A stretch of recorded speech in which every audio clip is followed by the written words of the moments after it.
Alrighty, folks, welcome back to even more Cuphead. Alright, in the last part, we were successfully able to make it to the third Isle of Inkwell, and we have taken down half of Isle number 3's runaway debtors. Last boss being Kahl Maria, fan-favorite boss. But now in this part, we'll take out not the rest of the bosses in this isle per se, but the majority of them, in a matter of speaking. Also with the little music box there, I don't know. I guess he was having like some kind of feud with like some record player on the other side of town for some reason, because they have different tastes in music. But it's like, okay, that's basically all it is, really. Just another little quirk amongst NPCs. Also, for this next boss, I love the references in this next boss, by the way. And you're gonna love them too, Danny. I know that for a fact. Wait, what? There are some references in this next boss that are kind of obvious, to be honest. And I know for a fact Danny's gonna appreciate them. Okay.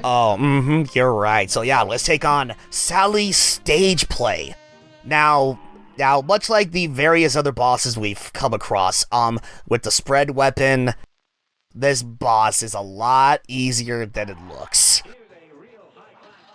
Alright, so then, at times she will spew out kisses, which, again, correlate back to the pink, which you can parry off of. Now, she'll do one of two things. Either she'll fly up into the air and then hold and land straight on you. Not straight. She'll try to land on you at a more kind of an angle, kind of like a spinning dive kick in a way. Or she'll throw out these fans, which will cover up certain parts of the stage. That's why I equipped the smoke bomb, or smoke screen, I should say. Granted, I could use the automatic parry, but considering that there's not really so much of a use to use the automatic parry on, like in regards to projectiles, yeah, I feel like the smoke screen quirk, or perk in this case, was more suited. Well, alright. And there it is. Okay. This play brought to you by asbestos. Wait, by what? Asbestos? That's what it says on the curtains. Asbestos. Should I even be concerned? But yes, if memory serves, I believe the reference it was trying to make was like a Final Fantasy reference of sorts. Yeah, it was referencing Kefka. Yeah, they yes. dancing mad, the final boss, basically. Yes. Yeah. Good on ya, guys. Good on ya. Oh my god, yeah. It's like, see, like I said, it's like the spread weapon with this boss. My god, you could just simply blaze through that boss, especially with the third phase, when she was pulling off the Kefka reference. Yeah.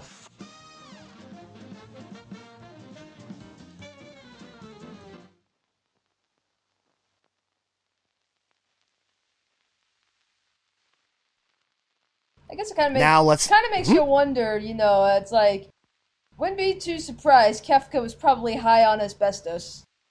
That would explain a lot. Oh my god. Well, alright, there you go, the soul contract of Sally Stageplay. Now let's see, oh shit, I can't go through that blockade. Oh, okay, thank god, there's stairs. Alright. Now, I believe, oh, okay, yeah, that's right. Okay, so... Who was in this house? I straight up forgot who's here. Oh, you'll see. Actually, honestly, it's like, much like with some other, weapons that I rarely even use, this goes back in regards to the super art. The third super art, I can't believe I didn't even mention this, like, earlier in the last part. Yeah, the third super art is a giant ghost. Basically, if you conjure up, your entire, God, what the hell am I trying to say? Conjure up? No. Yeah, you do conjure up a giant ghost if you build up your super meter. Yes, okay, there we go. I'm back on track.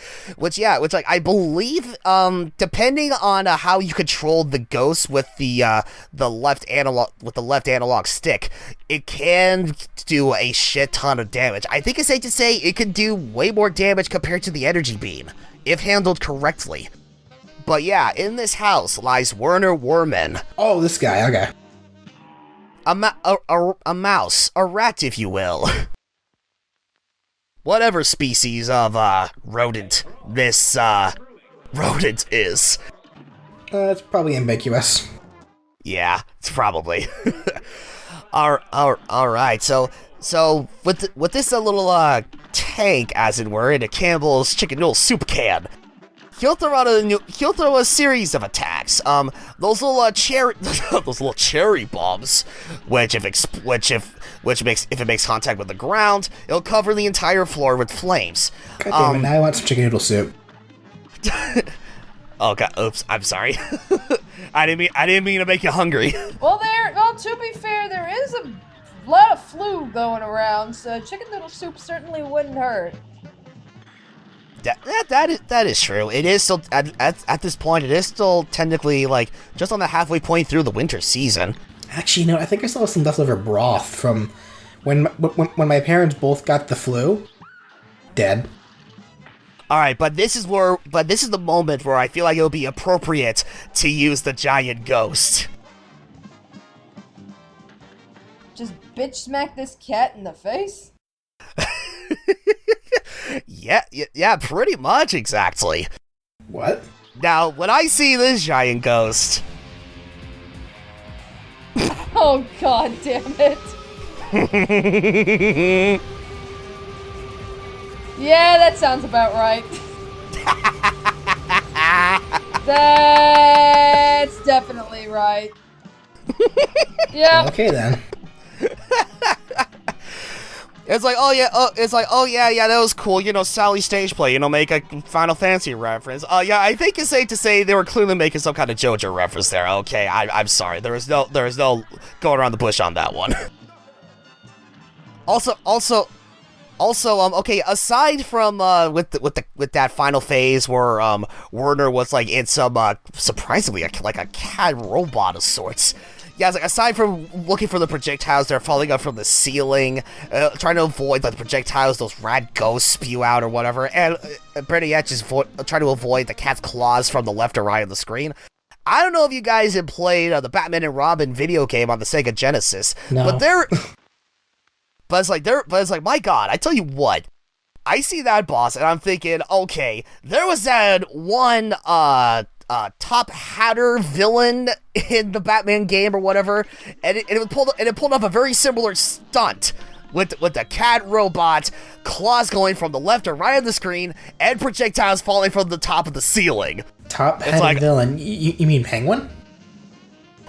Oh no! It was a villain that was literally like the Top Hatter from Alice in Wonderland. Oh, the Mad Hatter you're referring to. Okay. Mad Hatter, yes, thank you. Yeah, that is actually a villain in the Mad Hatter is actually a villain in Batman.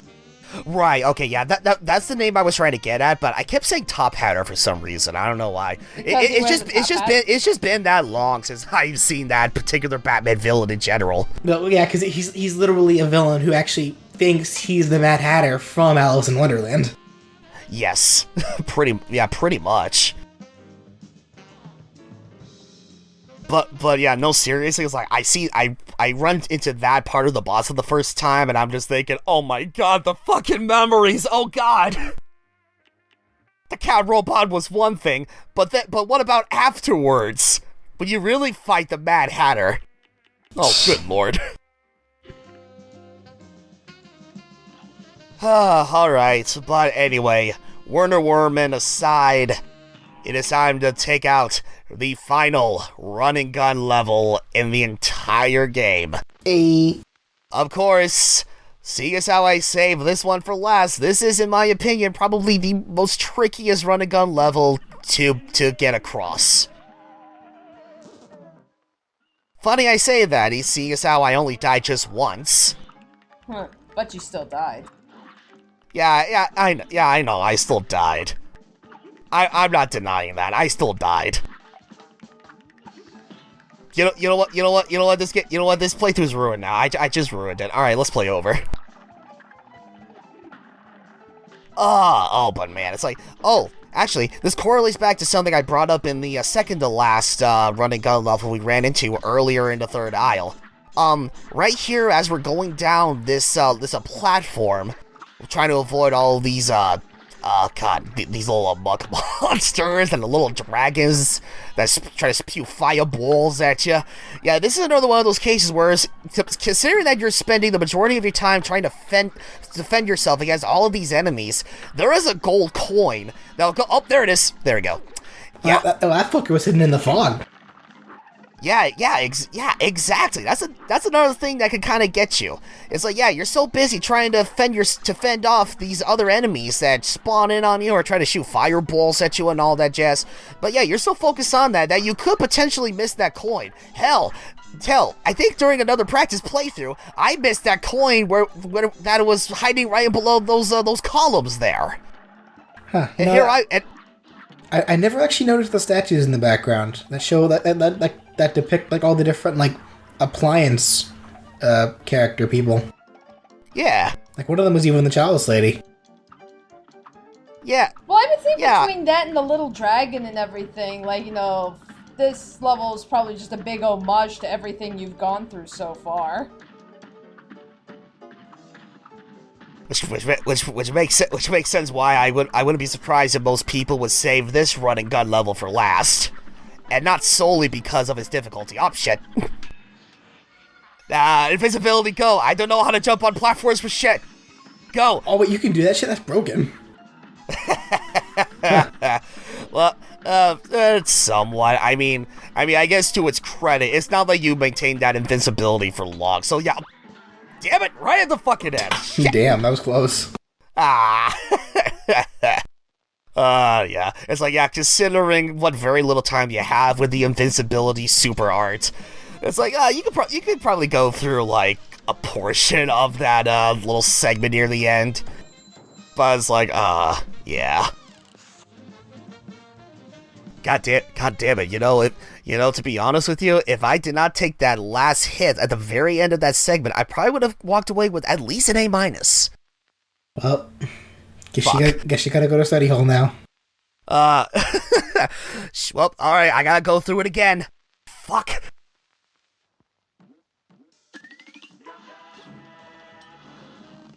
Stairs. Stairs to a boss I've already beaten. Oh, okay, alright. Oh, this boss.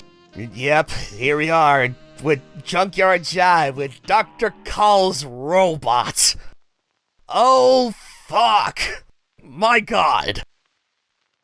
This is like the definition of bullet hell. In its entirety, like, no fucking joke. Dr. Wiwi? Dr. Wiwi? No, Dr. Kahl. Dr. Wiwi, if it was in the 1930s, old Mega Man. No, Professor, that's Dr. Kahl. Those are two completely different people. Why do I have a feeling like this is Bender's wet dream right here? Is it?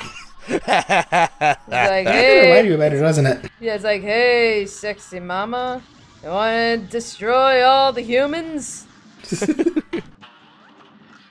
He pulls out a copy of Destroy All Humans. It's like, kill all the humans.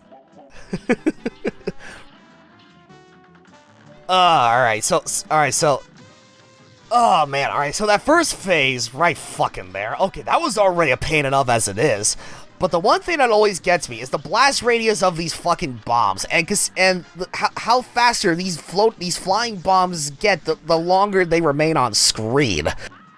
A Chaos Emerald. Okay, so Yeah. Dr. Eggman?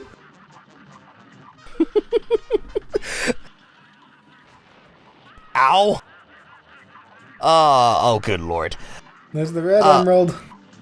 Yeah, yeah, this last phase of the fight, it's like, yeah, we have those little electric barriers that slowly go up, that actually covers the entire screen or whatever. But it's like, I gotta say, it's like, out of all the bosses, I think this is when it really starts to test your reflexes. Because the projectiles that these emeralds spew out or whatnot, it's like, man, it's like, yeah, it can be rather difficult to avoid at times. Well, you gotta do that, and while you're, trying to dodge those electric wire pillar things, whatever the fuck that is. I mean, it's whatever those things are. Hard enough to dodge bullet hell. Hard enough. My God. Yeah, is it the first phase of the fight where you have to avoid a laser, the robot's two hands spiraling right at you at one part of the screen, the flying bombs, the little flying drones that come out from the very bottom of his body, and then the little laser barriers that shoot out from the middle of his chest, which you can't parry off of, by the way. Yeah, as if that was not difficult enough. It's like, my God. And surprisingly enough, I still find Honey Bottoms more trickier compared to Dr. Kahl's robot. Huh. That's the strange part about it. You died to her way more than you did him, so... Right. yeah, see? Exactly my point. Oh, man, alright, but with that'll pretty much do it for this part of Cuphead, folks. So join us next time as we take on the last run and gun boss. Oh, shit. God, wouldn't that be a thing in these run and gun levels? Yeah, on top of a run and gun level, there's also a little boss at the end. No. In the next part, we will take on the last runaway debtor in the third Isle of Inkwell, and revisit a couple of bosses for the sake of showing off some extras that you can unlock. We will see you guys then.